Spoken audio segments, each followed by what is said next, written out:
Hey guys, welcome back to my channel. If you're new, welcome, and if you're not, then thank you for coming back. So today's video is about being kind to yourself, being patient with yourself, having grace on yourself as a Christian woman, as a woman. Although this message can apply to men, I am strictly looking for, I'm speaking to the women based on my experiences. But if you're a guy and this message resonates, it applies all around anyway. Like, let's just be kind to ourselves. But I don't even know where to start, honestly. I'm not gonna lie, I'm just a bit like all over the place.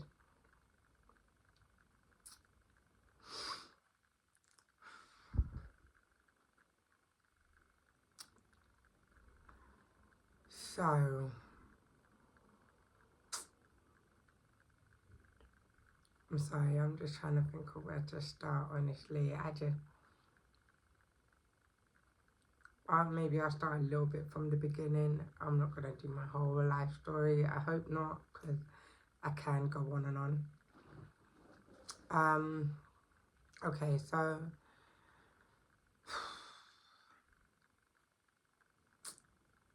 I have been living by myself since I was 16. And during that time, I made a lot, and I mean a lot, of mistakes. Like a lot. Especially with men, boys.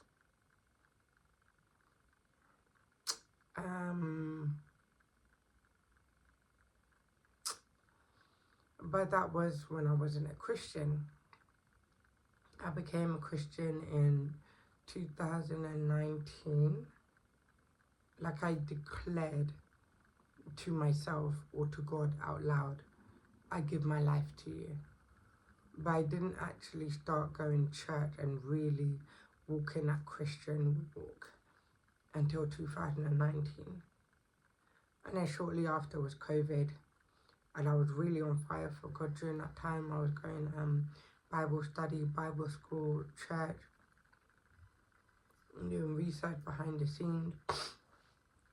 Although I was still smoking weed, I was still linking whoever I was linking. It was, it's not an overnight process, right? I've obviously learnt a lot within that time, because we're now in 2025, so that's like a very long time ago. And I've changed a lot as a person.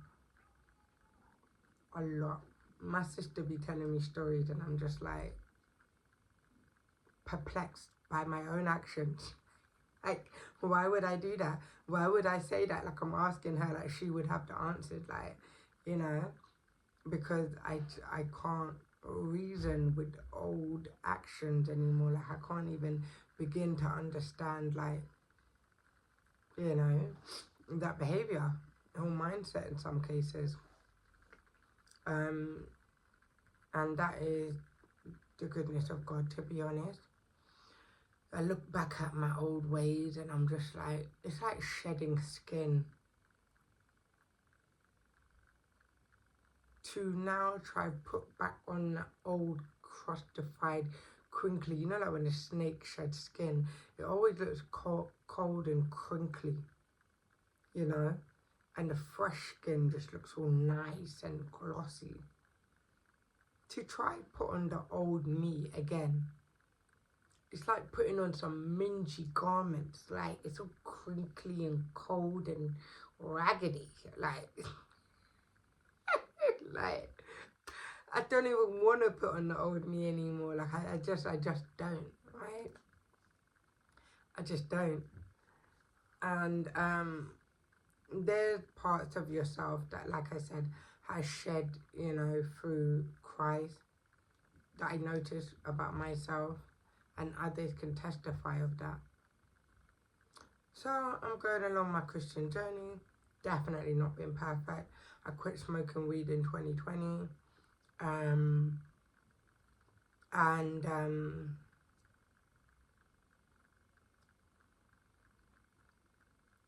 being transparent, okay, my situation with men has been a work in progress. I would love to come on here and be like, the minute I gave my life to God, I was just celibate. And I've been celibate for 5-7 years. That would be amazing. But I was not and have not been. I may actually make another video about my first ever Christian relationship that I had. That has taught me a lot of lessons as to what to truly look out for in a Christian relationship. I think I will make that video. But anyway, so that is something I'm working on. There's certain things that God took away from me straight away, like depression. I used to get depression quite often, and that is something that one day I just realized I can't remember the last time I've been depressed. And I feel like it was since I gave my life to Christ, and that's when I realized, like, wow, like, he actually took depression from me when I gave my life to him. But then there's some other things that I have to walk out, right? So, brings me to this video today. It's like I'm reluctantly making this video, honestly. It's almost like I'm fighting myself as I'm talking. But I feel like this video will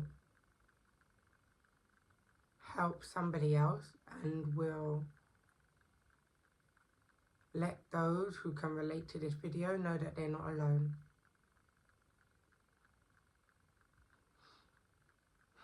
Okay, so I,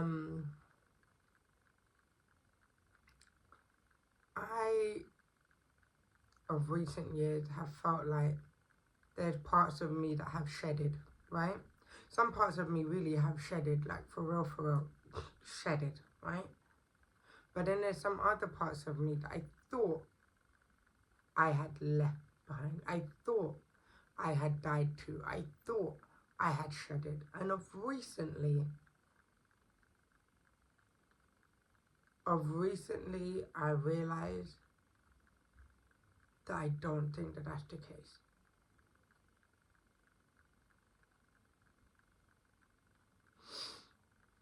And that kind of grieved me, because has anyone seen that video of Cardi B? No mockery at all to Cardi B. She made a video, or she went live, and she was basically saying, like, I don't want to be that girl anymore. Like, I don't want to be that girl anymore, right? She was talking about, I think, some demons, I can't remember. The only thing I can remember is she said, I don't want to be that girl anymore, right? And she was crying. But I heard the video. If any of you who know what I'm talking about, you know what I'm talking about, right? I may insert the video, a clip of that in this video, right? But that's how I have felt, like, in recent weeks. Like, where I catch myself doing things that the old me used to do.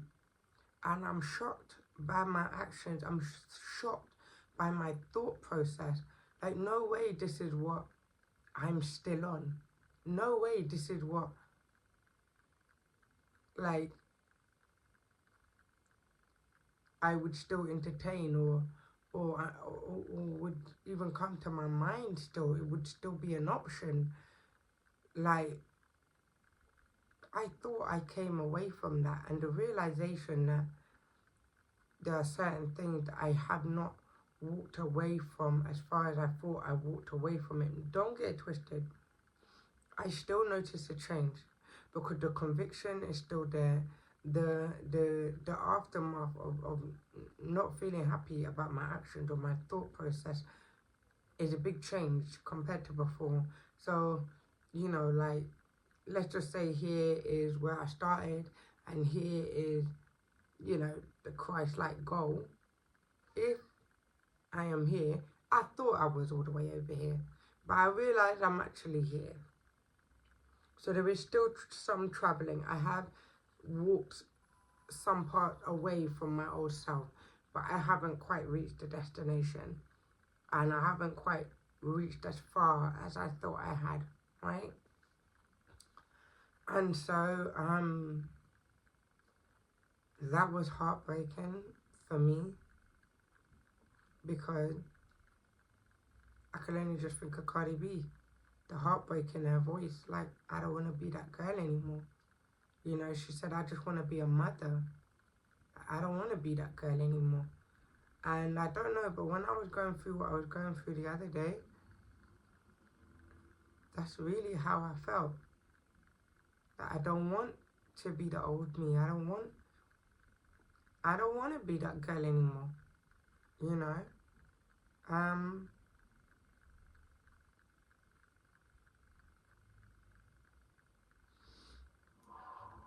And I think it just takes,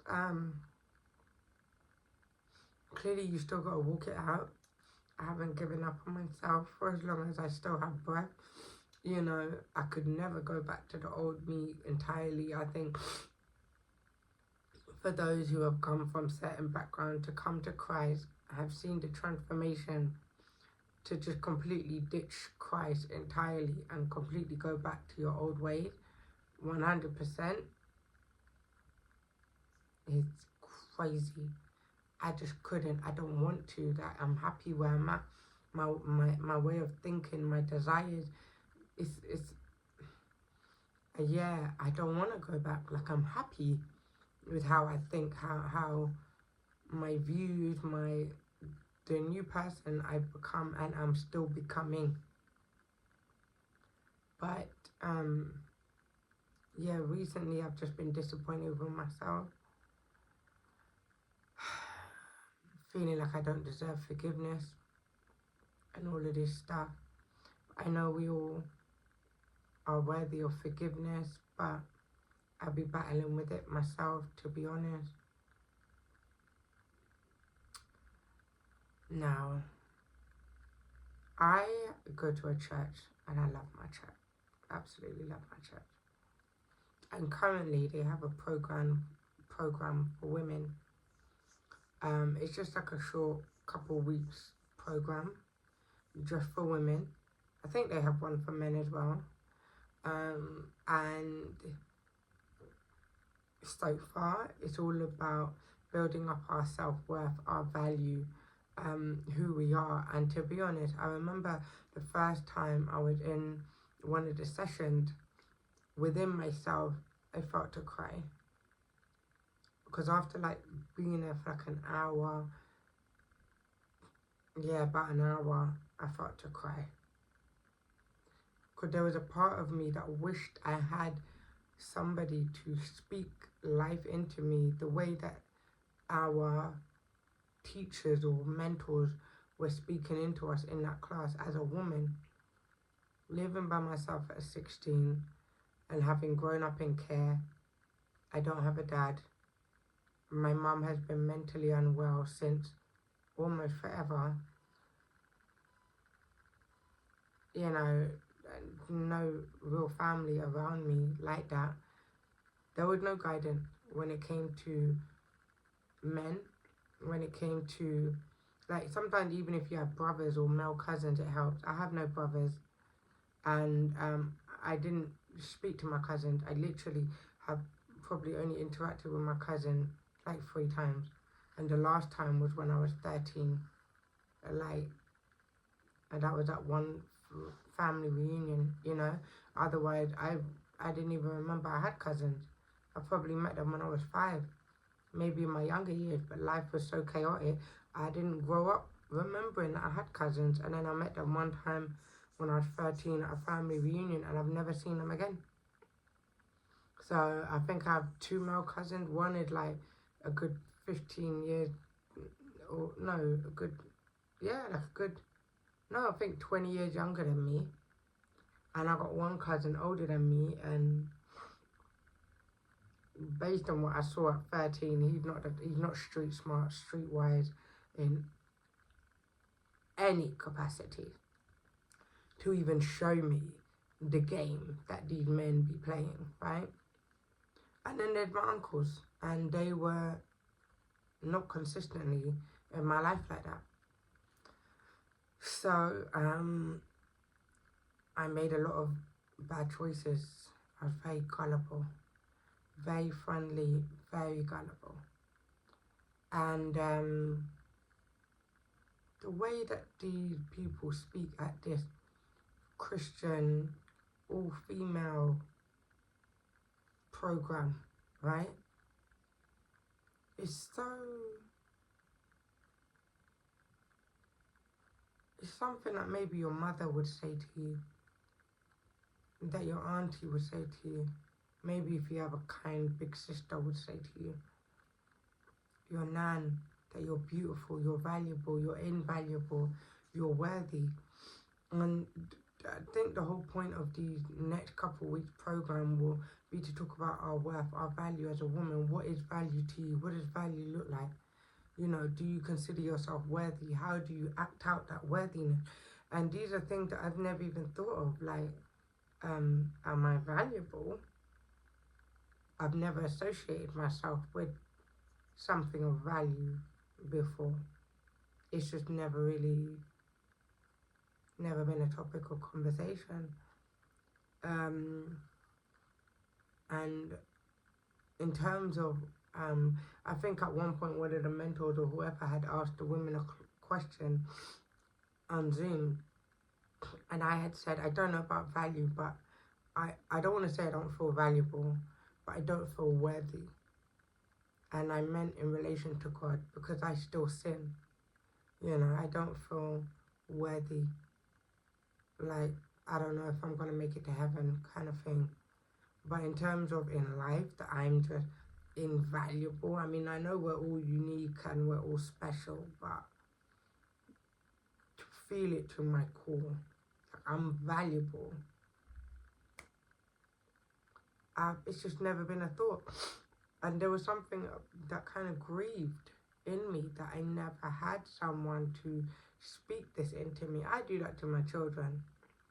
Like, you know, I do that with my oldest son. I let him know he's handsome, he's smart, he's got a lot of potential. Like, all of these type of things. And my daughter, I sure as hell I'm going to let her know she's gorgeous, she's beautiful, she's talented.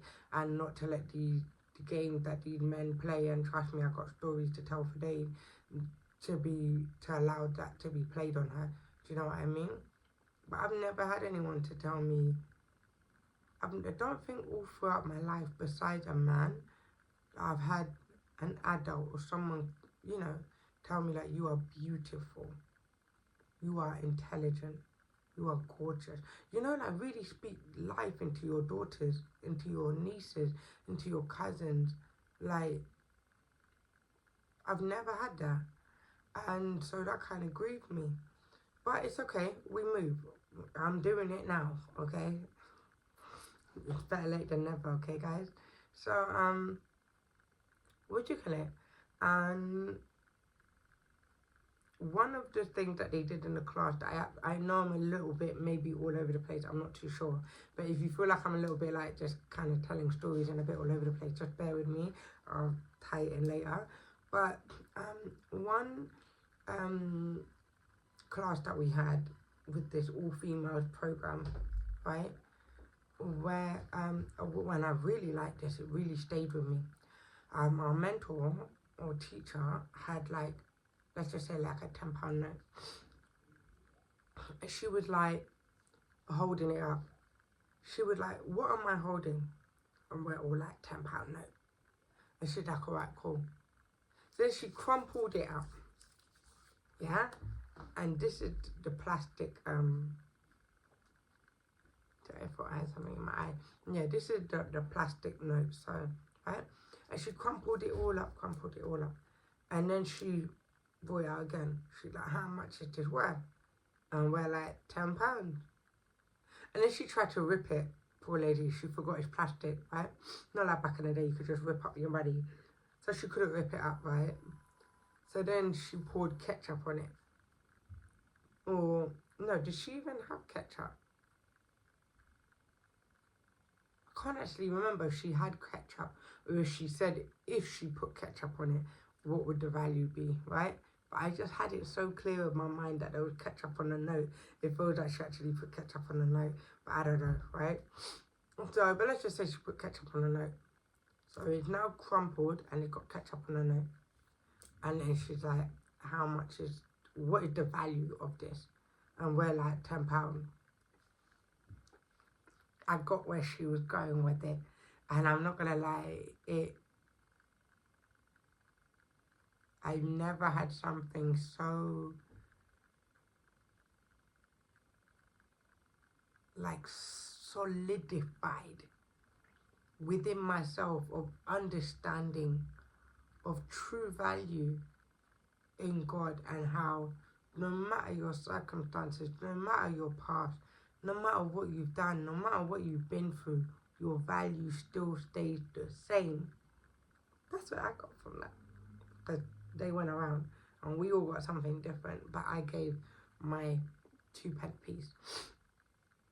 And so I'm like, she was the best teacher of that session for that day, right? Because that really stuck with me. But the main thing was about value. What is value? How do you measure value? You know, what does it mean to be invaluable? How can you measure your value?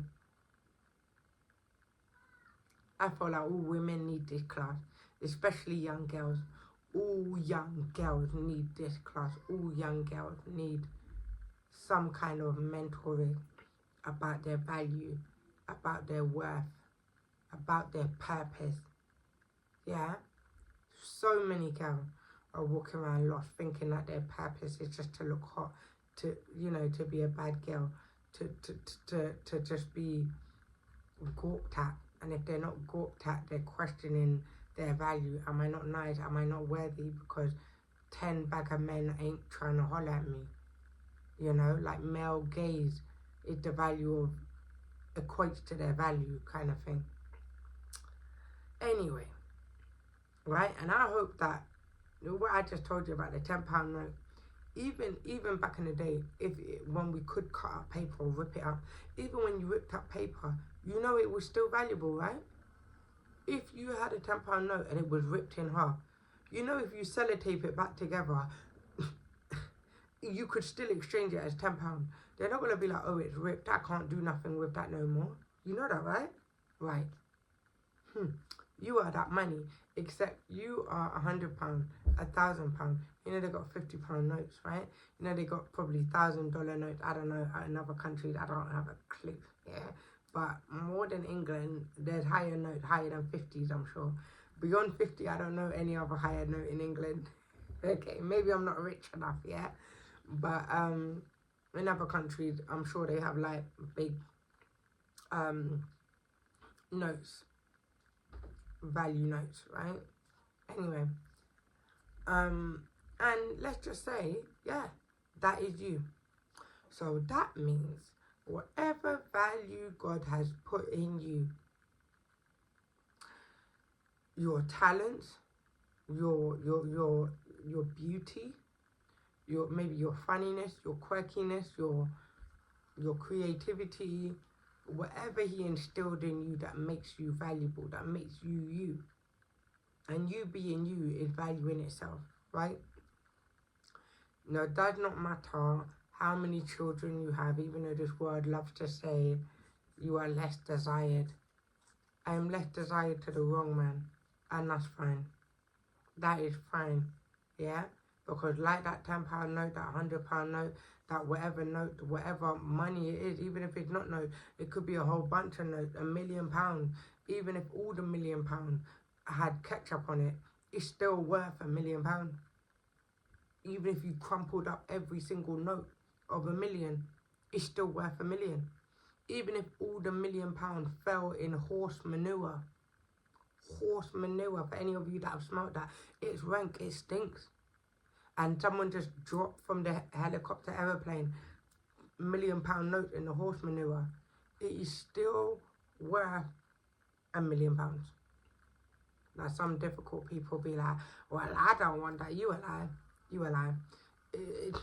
If there was £1 million in horse manure, enough of you would be digging through that, digging through the stench, just holding your nose with gloves on, digging for that money to go wash it off. You a lie, yeah? Because a million is a million. Does not matter what it's been through, where it's come from. Because you don't know where that £1,000,000 has come from.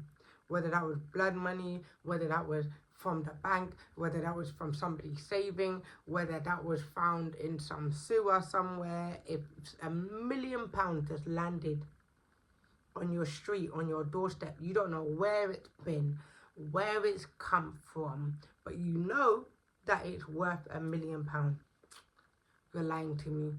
Very few will be like, I'm not accepting blood money. All right, no worries, yeah? But if you don't know where it's been, you don't know where it come from, but you know the value, you will still accept it. In fact, a lot of you, because you know the value, won't even bother to ask where it's come from. Let me preach. A lot of you who know the value won't even bother to ask where it's come from. Look at me, I'm getting all gassed. I started off all solemn like, no.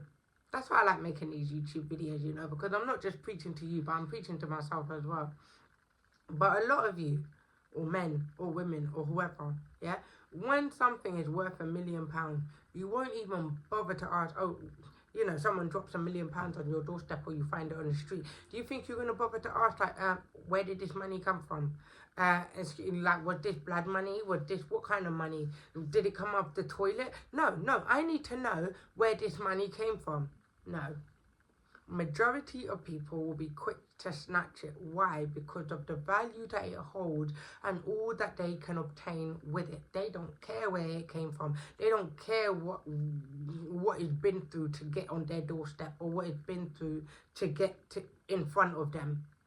However how it got there, they don't care.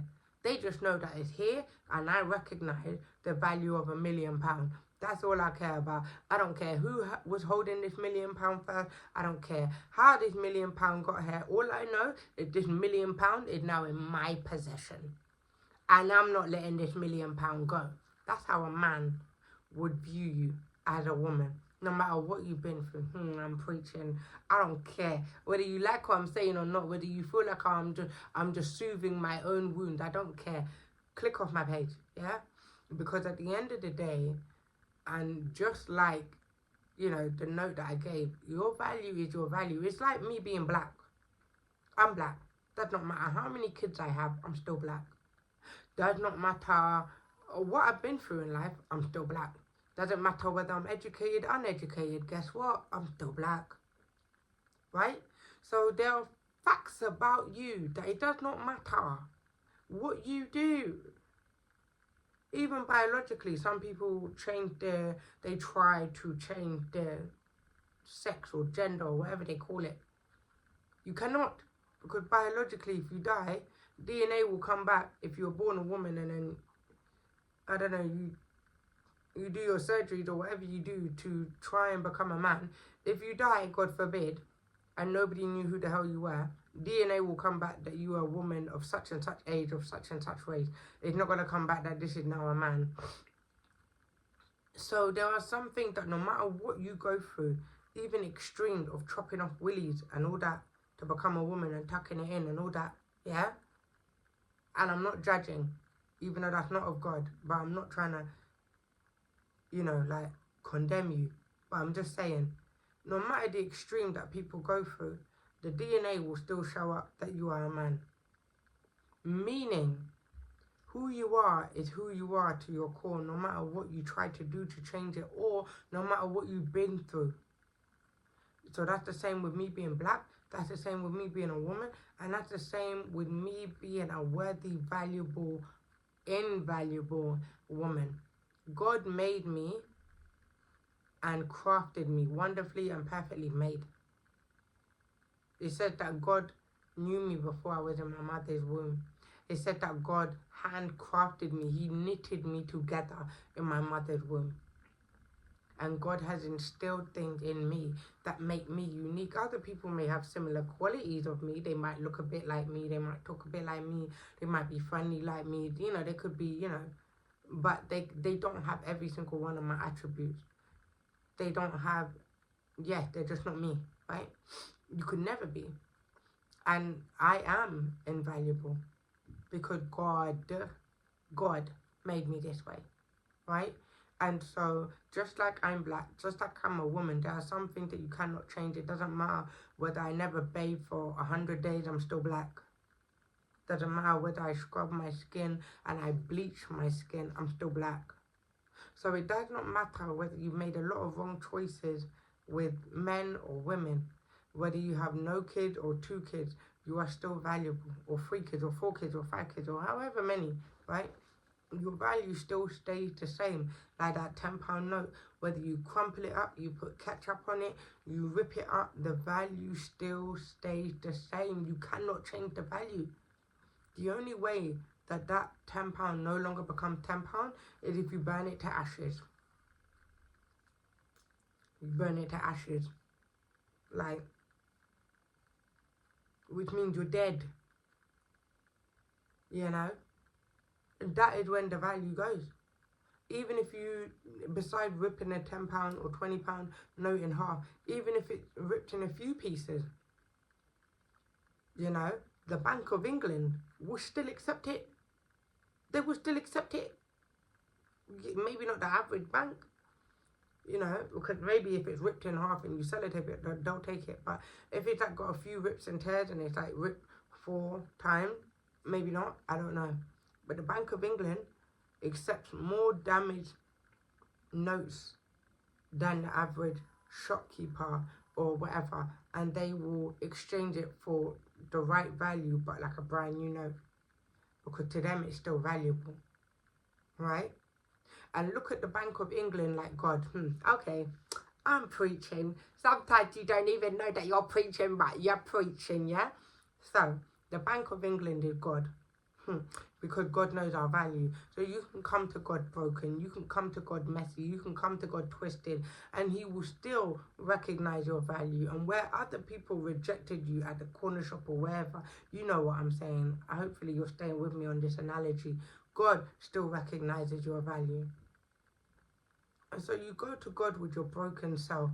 Let's just say your £10 note, you're ripped up multiple times, horse manure on you, smelling, torn up, dirty. I mean, nobody wants to hold that £20 note or £10 note. Like, no, I don't want it. Shopkeepers are like, no, I'm not taking that money from you. Yeah. You go to the Bank of England, God will accept you as you are, and He will exchange the old you, because the old you is dead, and give you the new you, but still at the same value, because your value is still your value. And your value does not become more valuable or less valuable. You were always valuable enough.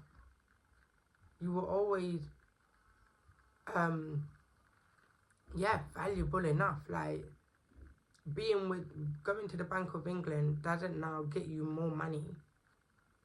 Going to God doesn't make you more valuable. You were always valuable. Just going to God may make you see the value in yourself that you never saw.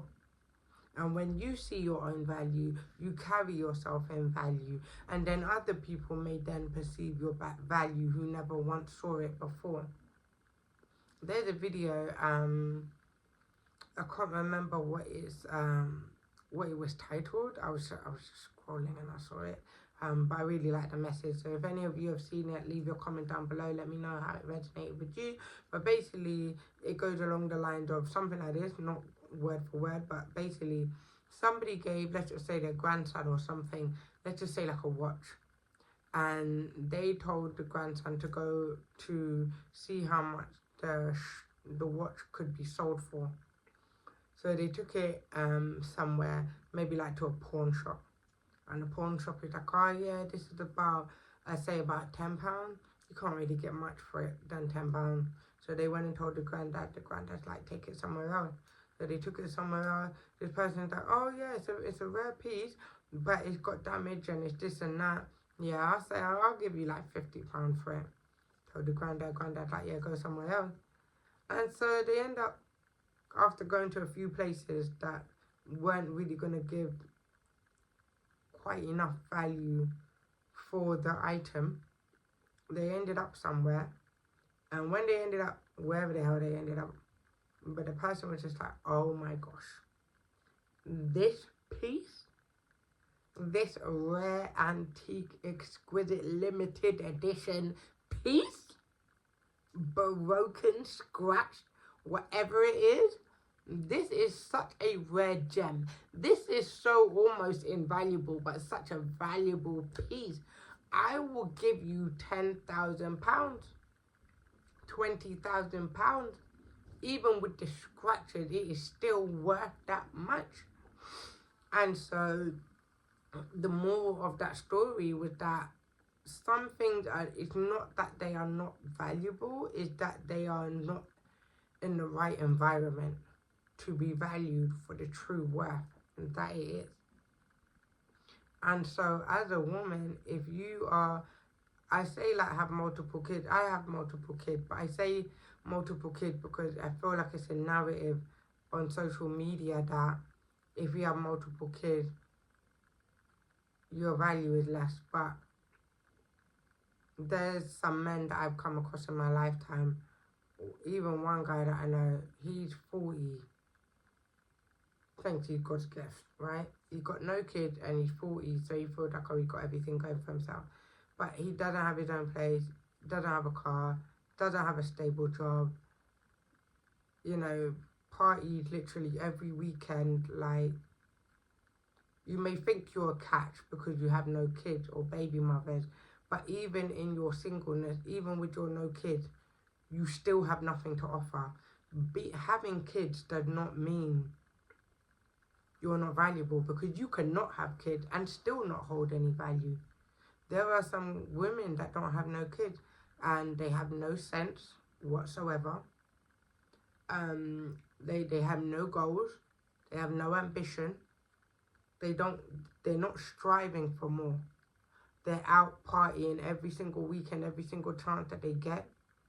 They're somewhat of gold diggers, their value is in money, so they don't even value like a proper man that has something valuable to give them, such as education.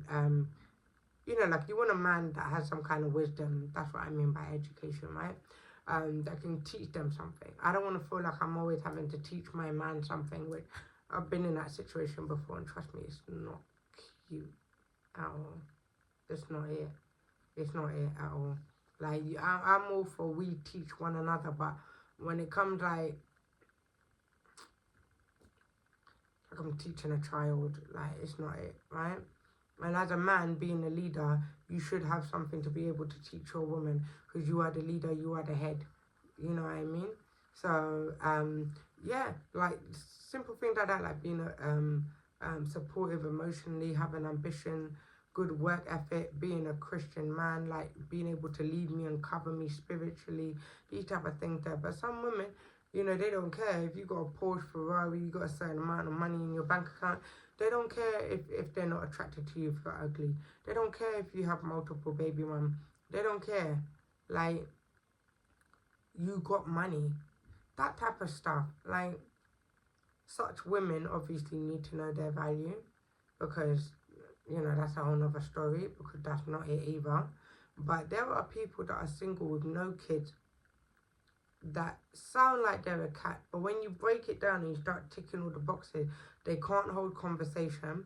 Their conversations are very empty, very superficial, very surface level. There's no depth, there's no intellect, there's no analytical, critical thinking, there's nothing.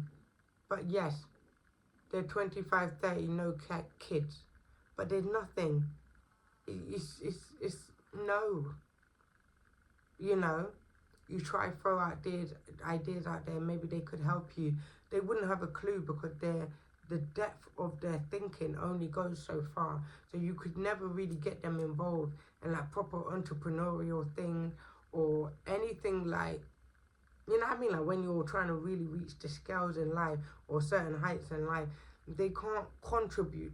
They can be a part of it and be the passenger princess or something, but they could never contribute ideas at all, because the depth is just not there.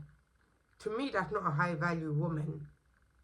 Do you know what I mean? But then you might have a woman who has 5 kids the ideas she gives you is like out of this world. If anything, the ideas that she gives you for your business and for certain maneuvers that you're doing in life has actually really helped you and has proven to be effective. She's a high value woman, I'm sorry. Because the whole point of that is that they bring value to you. Is that not what a high value woman is? Or is it just that she doesn't have kids and she looks good? Is that it?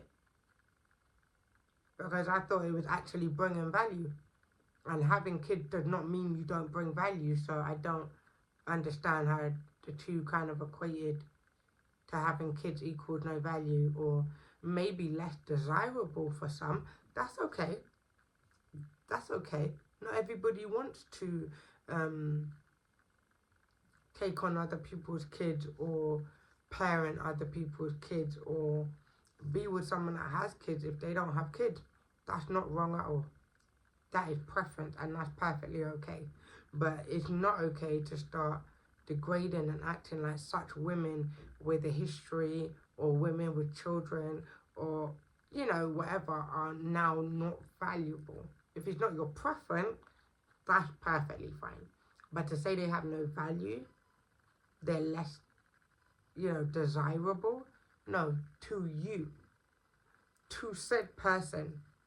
But to the right person, like that £1 million that drops on your doorstep or in front of your face, you would not care where that £1 million came from or what that £1 million had been through because you recognize the value.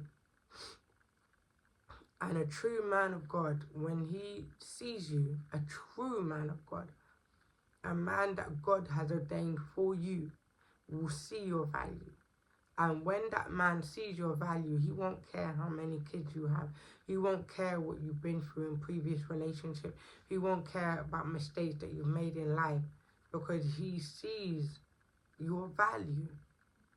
But the thing is that you need to see your value and walk in that value. Don't walk in shame. Don't walk in condemnation. And that's something that I was briefly walking in a couple of weeks ago. Because, you know, I made some mistakes. I won't go into it, but, you know, take that what you will from what I've said. And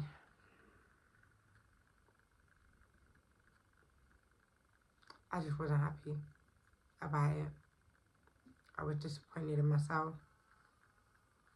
And still a work in progress. But doing this class that I've been doing or this program or whatever I said that it was has really been helping me and been opening my eyes up. I remember there was one girl in class and she was like, the teacher asked, how do you walk out your value on a day-to-day basis? Like if you believe you're valuable, then how do you kind of act that out on a day-to-day? And this girl said that she has strong boundaries and she doesn't tolerate any kind of any kind of nonsense. Basically, you come at her sideways, you disrespect her, you any kind of disrespect to her in any kind of way, man or woman, friend or family, maybe family, I don't know, but you get the message, right? She just locks said person off. Like she just doesn't associate with them anymore because she has too much value to be putting up and entertaining and going back and forth with such disrespect. Like, I know my value, I know my worth. I see that you want to move this way, that's fine. I'm gonna move this way. We'll agree to disagree. You do you, I'm gonna do me, and yeah, we'll just keep it at that, right? And she said that some people think that she's bougie, that like she thinks she's too nice. But she's like, no, it's not even that. It's just that I know my value. And based on my life experience, I've never come across such people like that before. They've never been in my circle. This whole class, there's a lot of women in there that I could probably learn a lot from. And are not normally typically the type of people that I would associate with. Not that it's a bad thing at all, right? It's just, it is what it is, yeah? But that showed me something, because I feel like in certain situations I don't have enough boundaries, you know. But I never really associated boundaries with value. So I'm learning. And again, it just stresses out the importance of having mother figures, father figures to let this whole concept is new to me. And I'm in my 30s. That's crazy, you know. Boundaries being associated with value. I mean, it makes sense, because as the teacher's saying, it's like something that's valuable, you know, like in a museum or in a shop. They never have it just on the shop front. It's always behind the counter. It's always locked away in storage. Like, they never have the real thing just out on display, because the real thing is so valuable, so invaluable, that it needs to be protected at all costs. And so you have to protect yourself. The Bible says to guard your heart. You need to protect yourself at all costs, because you are valuable, invaluable. There's no price.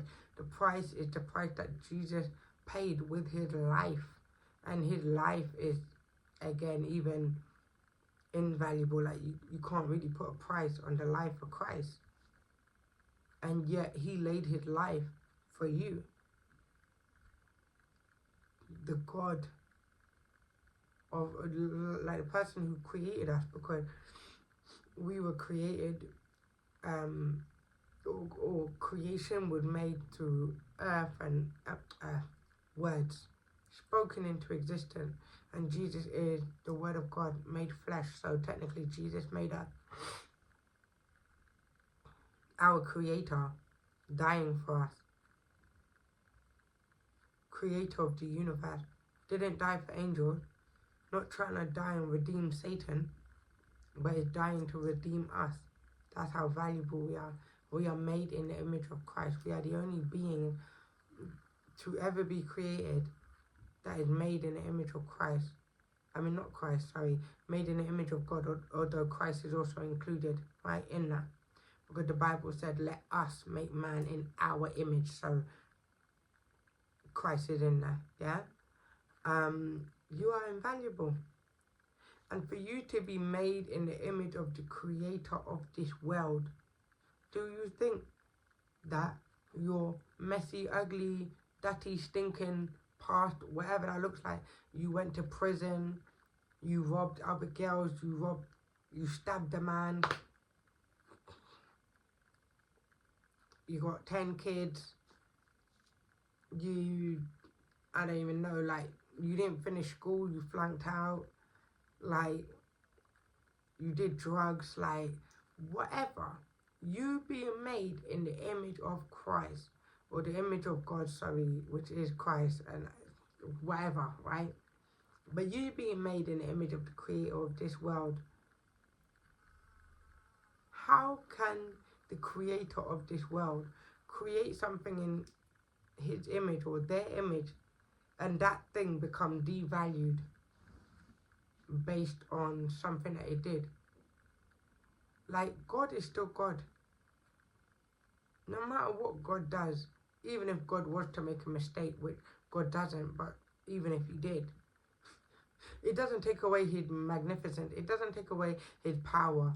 It doesn't take away his, what do you call that? Like, when he's in multiple places at once. His, sovereignty. You know, like, he's everywhere. He's sovereign. He's all-powerful, all-knowing. So if God made a mistake, all of a sudden, does that not make him sovereign? Does that not make him all-powerful, all-knowing?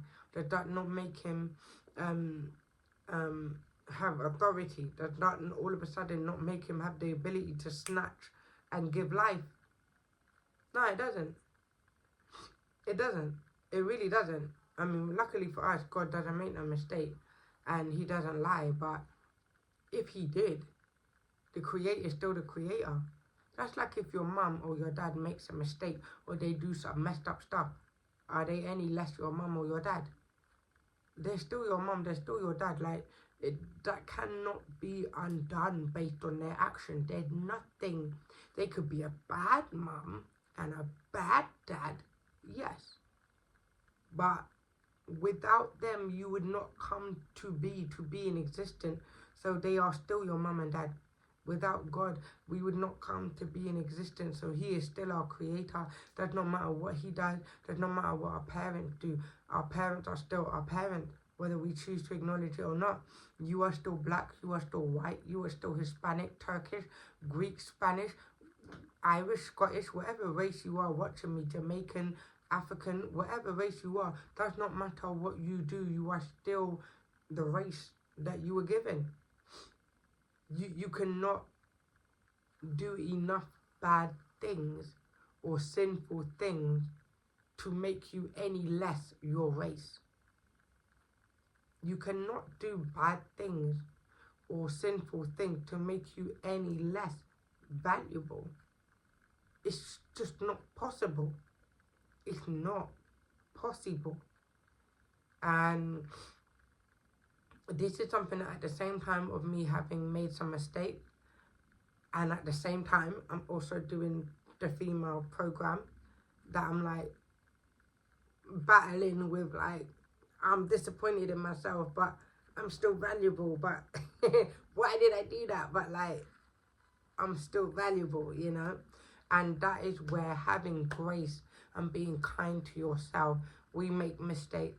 But as long as you are willing to work on it, as long as you acknowledge it, as long as you are taking accountability for it, as long as you are going to God for it, as long as you are repenting for it, as long as you don't enjoy these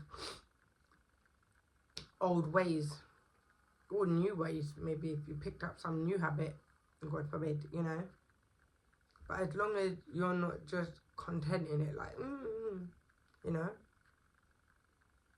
like, no, you are still work in progress, you are still changing.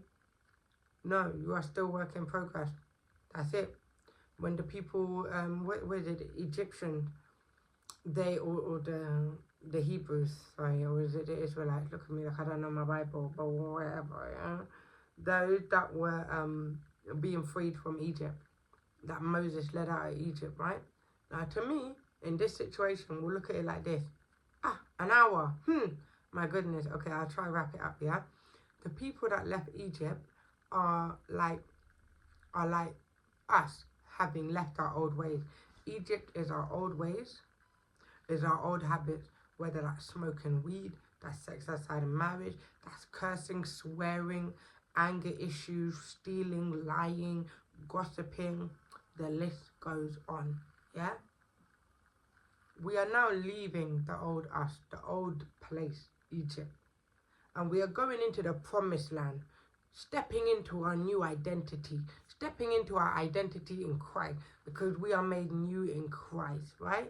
But then somewhere along that way, as these, we're going to be like silly people, but I am that silly person. I am that silly person as well. They started complaining. This is taking too long. Like, I'm hungry. I wasn't starving in Egypt when I was being whipped and enslaved. At least I got to eat. Like, kind of nonsense is that? Imagine. Like, honestly, right? And then they started worshipping idols. They created idols. Literally, where there's a will, there's a way. They was in the middle of nowhere in the desert, and they still managed to make a whole idol in the middle of nowhere. Obviously, they were using their jewelry and their whatever, and they were melting it down, but they really went out of their way to find and create something to worship other than the God that led them out of wherever the hell they came from. Madness. But regardless, yeah? So, because of that, God is like, oh, you think this is bad? Watch, yeah? You're not even going to see the promised land, yeah? You thought this was taking long enough? Okay, look how long I make you wait now, because you ain't going to see the promised land at all, yeah? But the promise was still held to them. which would obviously have to go to their descendant, their children, right? The promise never left.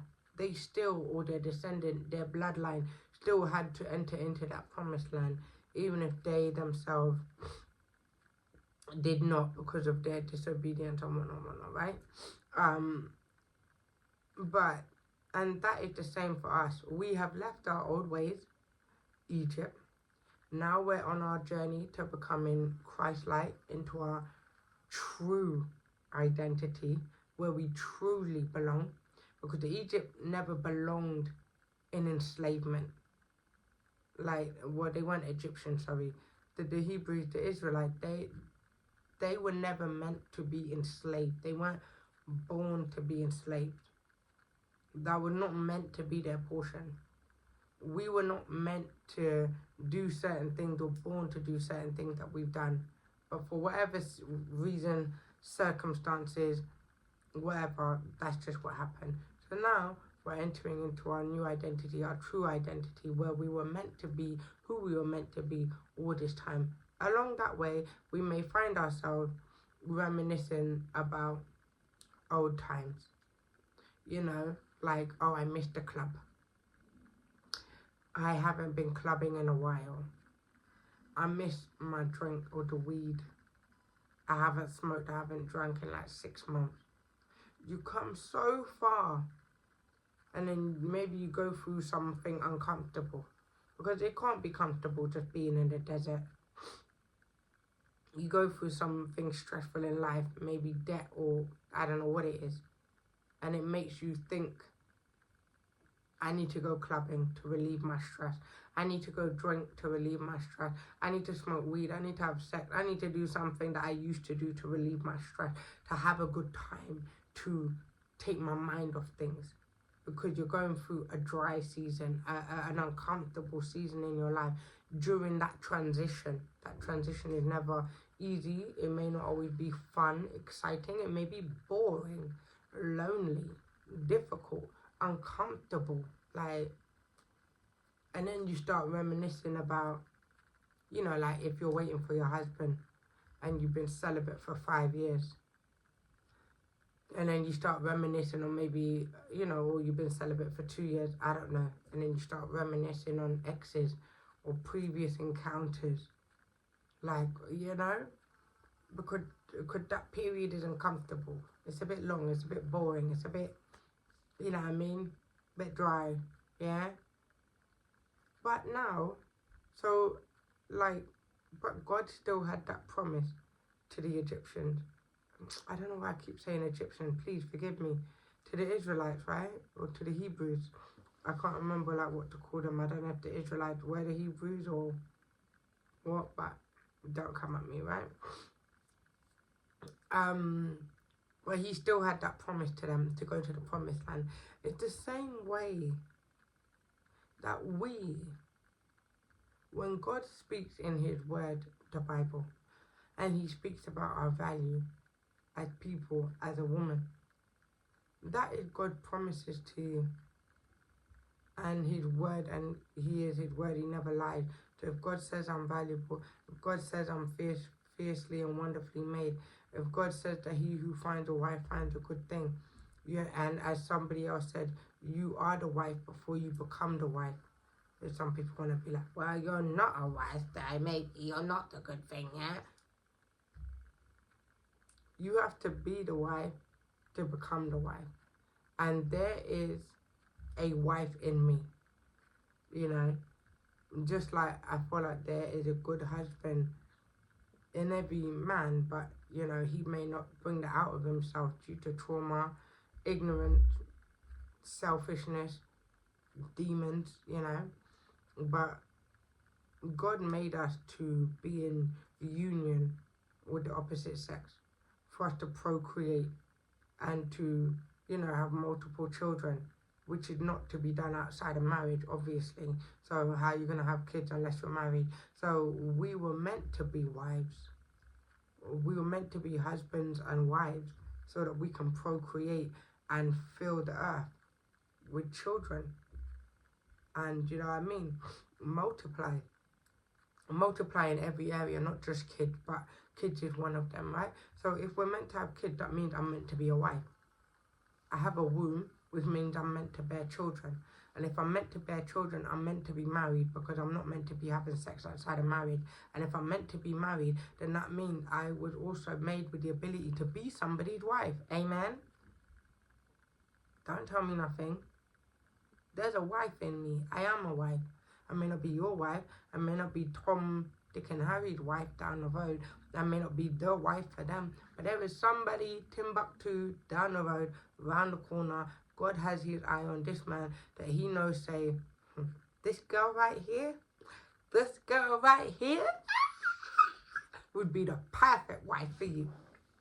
You know? But to somebody else, they'll look at me and be like, yeah, not for me. And that's okay.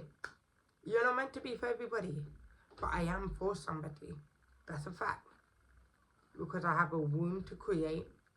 Therefore, I'm meant to be married. And therefore, I have the potential to be a good wife. Not to say that I can't not work on myself. We can all work on ourselves. Especially in this day and age. The amount of trauma and things that people have been through is crazy. Like, a lot of us need to unlearn a lot of things to become that godly husband and godly wife.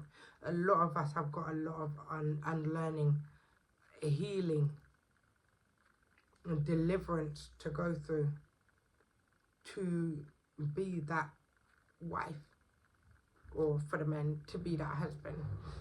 But the potential is there, right? And so whatever God has promised or said in his word still holds true today. Now, whether or not I step in it, like the Israelites, they didn't get to step into the promised land because they would be in disobedience. I may not get to step into, you know, the role of being a wife or the promises that God has for me because I'm being disobedient to his word, or maybe I'm not waiting patiently on God, or maybe I'm gossiping, I've got unforgiveness in my heart, many things. But the minute I decide to fix up and really like go hard with my obedience, my promise is there for me. The Bible said, whatever you ask for and you believe that you will receive that which you're praying for, you will receive. You know? Alongside many other things, you know, that the prayer of the righteous prevaileth much. But obviously, you have to be a righteous person. You have to be obedient. You have to be listening to God, you know. Asking, you will receive. You want to be married, you want kids, you want that job, you want that whatever you want. Like, you know, ask. You know, and have faith. Evidence of the faith. Faith is the evidence of things not yet seen. So believe that which you're praying for, you've received it, you know. But in the meantime, out of honor, gratitude, love and respect for God, hold yourself a certain way. Hold yourself like royalty, because my Creator, my Heavenly Father is a King of kings, Lord of lords. And if I'm made in his image, if I am his daughter, then I too am royalty. Lord of lords, King of kings, my Heavenly Father. I am his daughter and servant. I too am royalty. So I need to conduct myself as such. Do you think Prince William or Elizabeth, if Elizabeth had, I don't even know, 10 kids for 5 different guys, that she would not still be royalty? She would. I keep droning on this point, but she would. Like, they may, for the sake of image, not want to appoint her as queen at that time, and may want to appoint somebody else in line, but she's still royalty. Like, you can't take her royalty away from her. Like, that's not possible. Do you know what I mean? She just may not get to be the one that they put at the forefront of ruling the whole country because of image and, do you know what I mean, certain standard to uphold. But her royalty status and bloodline is still the same. She's still royal. Doesn't matter where she goes, you know. And so the same with, who is it, Prince Harry? He's all gone off with Meghan, and I think they've like disassociated with the royal family for whatever reason. I don't want to get into the politics of that, but you know, I don't know if it's that he doesn't want to be considered royal, or maybe part of like the Windsor surname. I could be wrong. Please don't come at me. But there is some kind of disconnect there, that from what I last know, I'm not up to date with him and Meghan, but that there is like a separation that he's tried to, you know, like I'm over here with Meghan and you be over there. And I'm not speaking against that at all, because I have my own views. But regardless of what he does, whether he tries to live an ordinary life in America, whether Meghan feels like her children are fully accepted by the royal family or not, because they're like they got part black in them or not, whether that is true or not, which in my opinion could be slightly true, but I don't know. But even if it was true, they are still royal. Whether accepted or not accepted, they are still royal. You cannot change their bloodline. You cannot change the essence of who they are, their DNA, their makeup. Their bloodline is that of royalty, whether it is acknowledged or not, whether it is put on all billboards or not, whether they choose to step into that calling or not, whether they choose to uphold that position or not. It is in their DNA that they are of royal descent, based on this world's royal lineage, right? And I am of royal descent spiritually. And again, whether I choose to step into that calling or acting like a royal daughter of my Heavenly Father or not, or I'm just acting like the world, a daughter of the world, and not a daughter of God. For those who are parents, who are of mature age, who have teenagers or children that are my age in their 30s, and like you might be a mature woman watching me, your children sometimes do things that you don't approve of. That's not how I raised you. That's not what I instill in you. That's not what I stand for. That's not what I'm about. But ultimately, that child is still your child. They still have your DNA. They still have your face. They still have your laugh, your expression, your quirk, your mannerisms, whatever. That is still your child. Does not matter all the piercings that they get in their face, all the tattoos that they get in their face, all the troubles that they get with, all the drugs that they take. That is still your child. I am still royalty. I am still valuable. I am still worthy. And I am still precious in the eyes of God, no matter what I've done, no matter what I may currently struggle with. I am still highly valued and am invaluable as a person, just in work in progress.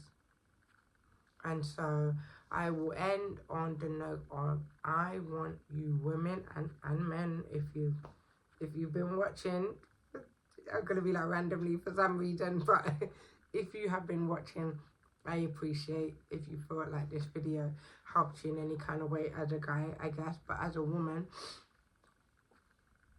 go easy on yourself. Don't be comfortable in not conducting yourself how you should as a woman of God, as a daughter of God. Obviously, please work on that. You know, work on that. Yeah. But if you should fall short, as who is it, Paul? Is it Paul? I be at the back of my Bible, honestly. But somebody in the Bible says, I do the things that I don't want to do. Right? that which I want to do, I don't do, and that which I don't want to do, I find myself doing. I think that was Paul, some guy in the Bible, right? And that has been me. There are things that I find myself doing that grieve me. Like, why am I doing this? I don't want to do this. And there are things that I want to do and I find myself not doing it. Like this morning, I set my alarm for 6 o'clock to spend some time with God. And I snoozed the hell out of my phone. Snooze, snooze, snooze, snooze, snooze. And before you know it, was 7 o'clock and I had to get up and do the school run. I want to get up early to spend time with God. And yet I haven't been doing that. Sorry, my nose feels itchy and I want to conduct myself in a way that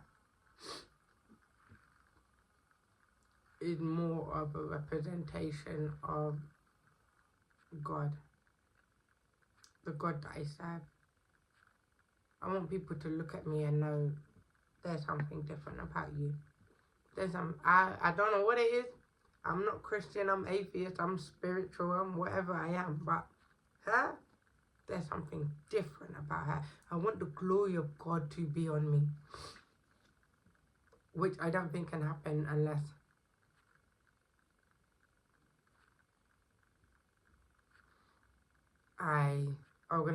unless I'm doing better.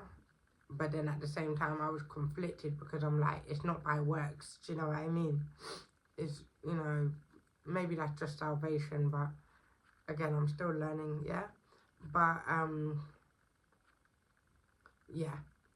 Sometimes I do things that I'd be disappointed in myself, that I don't want to do. And sometimes there's things that I want to do, and I'll be disappointed in myself for not doing it. And evidently in the Bible, I am not the only one. Man or woman, I'm not the only one. There are a lot of men. If you are a guy and you're watching this, please leave your comment down below, because the whole fighting with yourself, fighting with the flesh, and doing things and then feeling disappointed in yourself, and wanting to do things and feeling like you're just not doing it. It's not just women, but obviously just based on my situations and stuff like that, I just wanted to make this video for women, especially in regards to our value, because I feel like women are consistently picked out. Like if a guy has 10 children for 10 different women, he is not bashed as much about how he's not desired and he's not valuable the way that a woman would be. And I don't think it's good for either one to be having 10 kids for 10 different women or men. Either one of them is not good. It's not worse with a woman. It's not. I think either way is just not good for either one. But I feel like women get more stick, and men can have multiple kids and still be considered valuable, which is crazy, right? Still be desired. Sorry, I'm just reading something on my phone. Yeah, So, and because of that, I don't know if there's a lot of women that don't truly see our worth. They question their worth. I don't know. But girl, you are worthy. You are invaluable. You are precious. And there is a very good godly wife inside of you. Maybe she's already showing. Maybe you're already married. But for those that are not married, for those that are work in progress, there is a good godly wife inside of you. Because you are made to be a wife.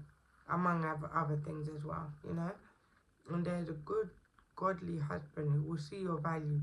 He won't even see the past or anything, like I said, with £1 million and all that. He won't even see all of that, because the value is so loud.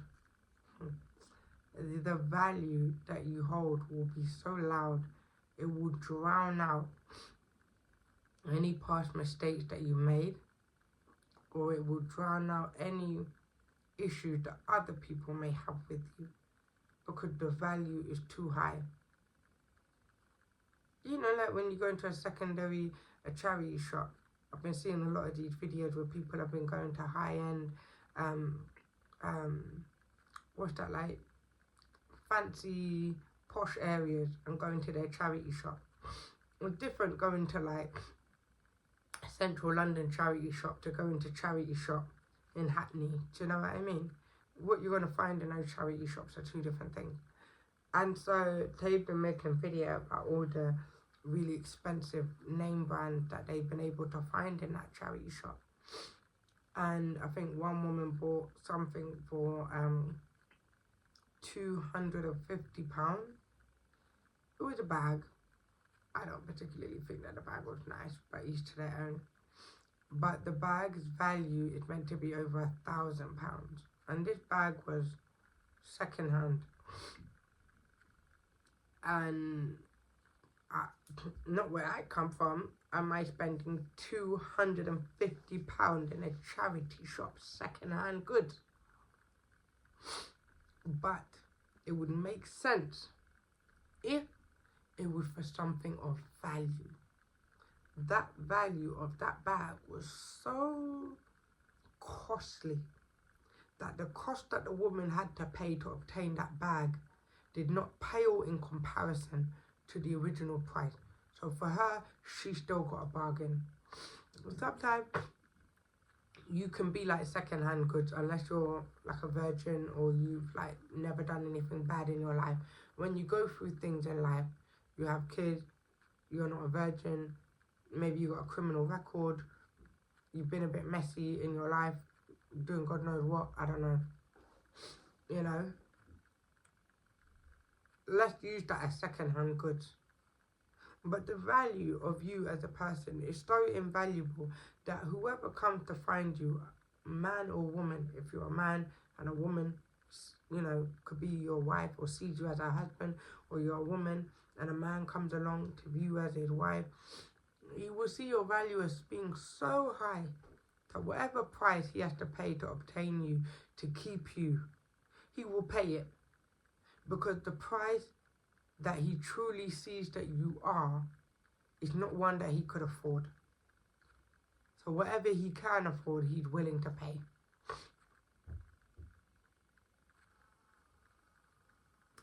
I don't know about you, but I'm sorry, I've been preaching some powerful words here. I don't care. I really have. Damn, I might need to just make these videos for myself and go back and watch myself. Like, if you liked anything that I've said, or you found anything that I said to be of value to you, give me a like, give me a thumbs up, a follow, leave the fire emojis in the comment section so I know that you stayed towards the end. And I know that you thought that this message was fire, because I did drop some fire bombs in there. Like, I'm sorry, I'm like, that me. But yeah, so be kind to yourself. Get up and try again. Tomorrow is a new day to be a better version of yourself, to be more Christ-like, to be a better daughter of God, to be a better servant of God. Tomorrow is a brand new day. Even though tomorrow is not promised, I hear you. So God willing, we wake up tomorrow. But with that being said,